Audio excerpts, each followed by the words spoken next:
नमस्कार दोस्तों, मैं आप सभी का अपने YouTube चैनल पे बहुत बहुत स्वागत करता हूं। दोस्तों, आज की इस वीडियो में हम केंद्रीय विद्यालय संगठन की तरफ से क्लास फर्स्ट क्लास का जो ऑनलाइन प्रोसेस 28 फरवरी से स्टार्ट हो रहा है सेशन 2022 के लिए।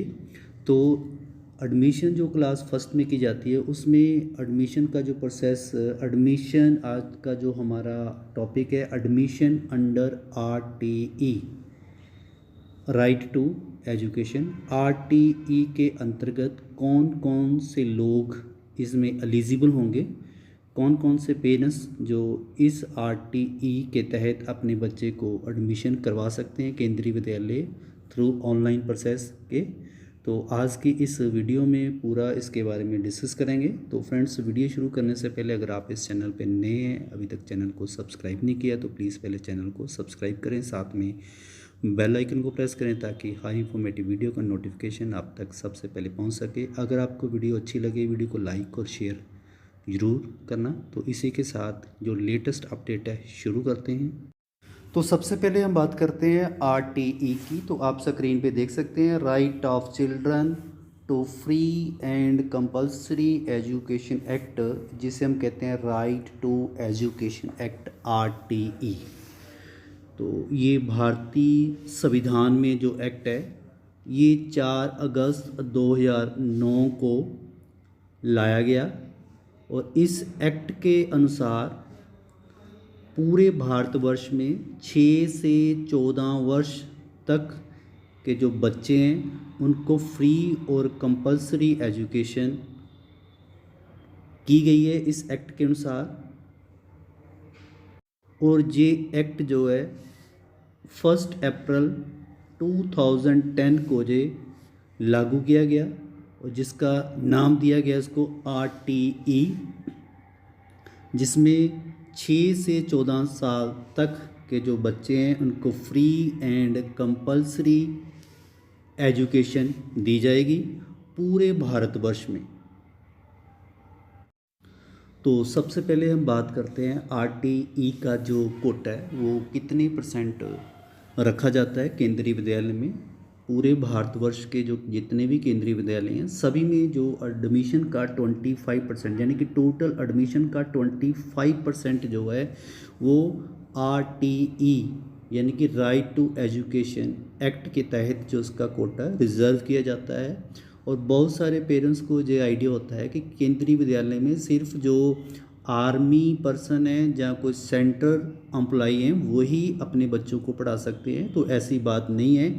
ये इसीलिए 25% कोटा RTE के तहत रखा गया है कि जो बच्चे इकोनॉमिकली वीकर सेक्शन में आते हैं या जो बच्चे SC ST या OBC नॉन क्रीमी लेयर में आते हैं उन बच्चों का जो एडमिशन है वो RTE के तहत किया जाता है, चाहे उनके जो पेरेंट्स हैं वो जॉब गवर्नमेंट जॉब या सेंट्रल गवर्नमेंट करते हों या नहीं करते हों। इसके लिए कोई भी कंडीशन उनके लिए लागू नहीं होती।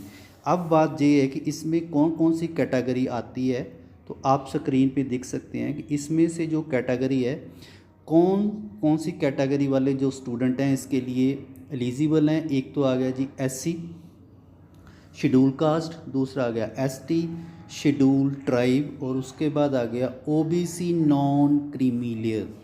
जो OBC नॉन क्रीमी लेयर में है वो भी स्टूडेंट जो है इस कैटेगरी में एडमिशन ले सकते हैं। तो नेक्स्ट उसके बाद नेक्स्ट है कि जो कैंडिडेट डिफरेंटली एबल्ड हैं जिसे हम DA से डिनोट करते हैं, डिफरेंटली एबल्ड स्टूडेंट या हैंडीकैप्ड स्टूडेंट है, वो जो कैंडिडेट है वो भी इसमें RTE के तहत जो है एडमिशन ले सकते हैं।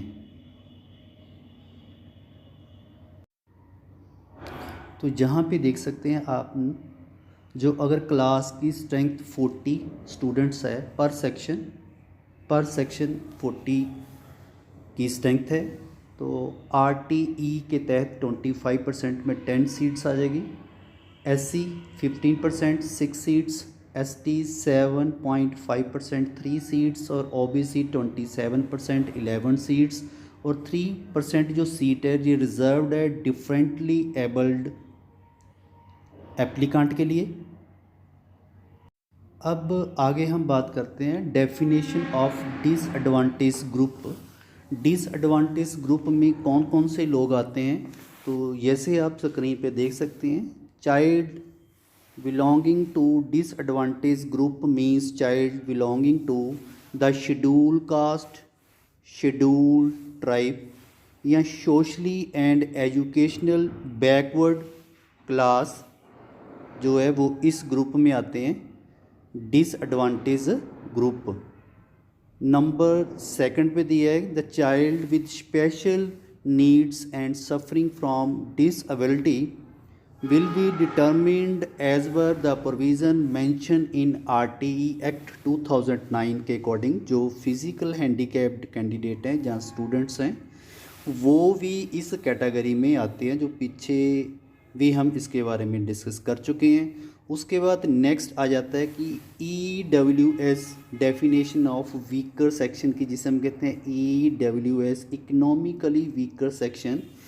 जो स्टूडेंट इकोनॉमिकल वीकर सेक्शन के साथ संबंधित है उसकी डेफिनेशन दी है कि child belonging to the weaker section means child belonging to such a parents और guardian declare by the court और which annual income is lower than the minimum limit specify appropriate the government. जो भी central government या state government ने जो भी economical weaker section के लिए जो इनकम का जो स्पेसिफिकेशन रखी है उसके तहत जिन पेरेंट्स का जो इकोनॉमिकल वीकर सेक्शन का अगर उसकी एलिजिबिलिटी बनती है तो वो इकोनॉमिकल वीकर सेक्शन में भी जो है आरटी में एडमिशन ले सकते।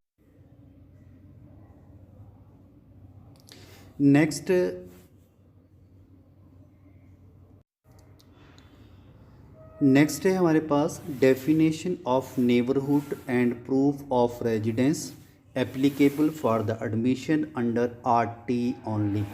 जो बच्चे अंडर आरटीई के एडमिशन लेंगे तो उनका नेबरहुड और प्रूफ ऑफ रेजिडेंस कंपलसरी होना चाहिए, यानी कि वो जो स्टूडेंट्स हैं वो केंद्रीय विद्यालय के नियर बाई ही होने चाहिए। उसकी जो डिस्टेंस को मेंशन किया गया है, आप देख सकते हैं यहाँ पे लिखा है कि major city and urban area all district headquarter and metros, उसके लिए डिस्टेंस होनी चाहिए 5 किलोमीटर। यानी कि जो स्टूडेंट केंद्रीय विद्यालय की डिस्टेंस यानी कि रेडियस 5 किलोमीटर के अंदर आते हैं वो ही जो स्टूडेंट्स हैं वो एलिजिबल होंगे आरटीई एक्ट के अंदर एडमिशन लेने में। और उसके बाद है जो इसके अलावा यानी कि अर्बन एरिया को छोड़ के जो रूरल एरिया वाले होंगे, यानी कि यहाँ पे लिखा place and area other than include one above, तो और अर्बन और रूरल एरिया वाले जो स्टूडेंट्स होंगे उनकी जो डिस्टेंस है वो 8 किलोमीटर के रेडियस में यानी कि 8 किलोमीटर के अदारे में होनी चाहिए। और ये कंडीशन कंपलसरी है जिन बच्चों ने आरटीई के तहत एडमिशन लेना है। लेकिन जिन बच्चों ने आरटीई के तहत एडमिशन नहीं लेना उनके लिए डिस्टेंस की कोई भी कंडीशन नहीं है। ये जो कंडीशन है सिर्फ ओनली उन लोगों के लिए है जिन लोगों ने अपने बच्चे का एडमिशन जो है आरटीई एक्ट के अंदर लेना है। तो इसके लिए आपको एक प्रूफ देना होगा, proof of residence shall to be produced by the all applicants. Second है एक आपने देना self declaration in writing from the parents about distance may also be accepted to this effect subject to verification. तो एक आपने self declaration अपनी writing में अपना जो जितनी भी डिस्टेंस है आपके घर की स्कूल से तो उसे आपने सेल्फ डिक्लेरेशन उसकी देनी है। अब हम बात करते हैं जो बच्चे आरटीई के तहत एडमिशन लेते हैं केंद्रीय विद्यालय में तो उनको इसका क्या बेनिफिट मिलता है। तो आप स्क्रीन पे देख सकते हैं जो गाइडलाइन है जिसमें लिखा है फ़ी एंड अदर कंसेशन, ये किसके लिए है? ये उन स्टूडेंट्स के लिए होगा जो स्टूडेंट्स RTE के तहत एडमिशन ले सकेंगे। तो सबसे पहला जो इसका जो एडवांटेज है, बेनिफिट है, वो देख सकते हैं आप। No fee to be charged from the children admitted under 25% quota prescribed under RTE act. जो स्टूडेंट्स इसमें एडमिशन लेंगे उनसे कोई भी जो फीस है वो चार्ज नहीं किया जाएगा। सेकंड पॉइंट है expenses on the account of NCERT text book, notebooks, stationery, uniform and transport will be reimbursed on the principal notebook, stationery, uniform. तो उसका जो पैसा है वो आपको रीइम्बर्स्ड होगा, वो आपको पैसा रीइम्बर्स यानी कि आपको वापस मिल जाएगा। पर कंडीशन ये होगी कि वो इंस्टीट्यूशन के पास जो है अवेलेबिलिटी ऑफ फंड की अवेलेबिलिटी होनी चाहिए। अगर फंड की अवेलेबिलिटी है तो जो बच्चे RTE के तहत एडमिशन लेते हैं उनकी text book, notebook, stationery, uniform and transport जो है वो रीइम्बर्समेंट होगा। प्रोडक्शन ऑफ प्रॉपर्स बिल, और यो भी आप बिल प्रोड्यूस करोगे in respect of 25% of children admitted under the RTE provision. तो ये बेनिफिट हो गया। नेक्स्ट नंबर 3 पे दिया है the children are admitted in class first under RTE act there will be continue to enjoy the exception and concession till class 8th, यानी कि class first से लेके 8th तक उसको जो कंसेशन है, जैसे उसकी फ़ीस चार्ज नहीं की जाएगी, उसको बुक्स, नोटबुक, स्टेशनरी, यूनिफॉर्म, इसका जो बिल प्रोड्यूस करने पे उसकी जो पेमेंट है वो रीइम्बर्स्ड होगी। और द सेम अगर वो बच्चा किसी भी केंद्रीय विद्यालय में अगर ट्रांसफ़र करवाता है तो भी उसके तहत उसकी जो फ़ीस है वो चार्ज नहीं की जाएगी। नेक्स्ट है address proof of parents should be furnished at the parents should be furnished at the time of registration. इस जब बच्चे की रजिस्ट्रेशन होगी तो उस समय का ही जो एड्रेस है वो बच्चे का काउंट किया जाएगा। और लास्ट पॉइंट है इसमें कि employee who have the facility to fee reimbursement in their department cannot claim RTE concession। अगर कोई एम्प्लॉई ये फैसिलिटी अपने डिपार्टमेंट में अगर वो फ़ी रिम्बर्समेंट की ले रहा है तो वो जो स्टूडेंट है या वो पेरेंट्स है वो RTE के तहत इसका जो रिम्बर्समेंट या कंसेशन नहीं ले सकते।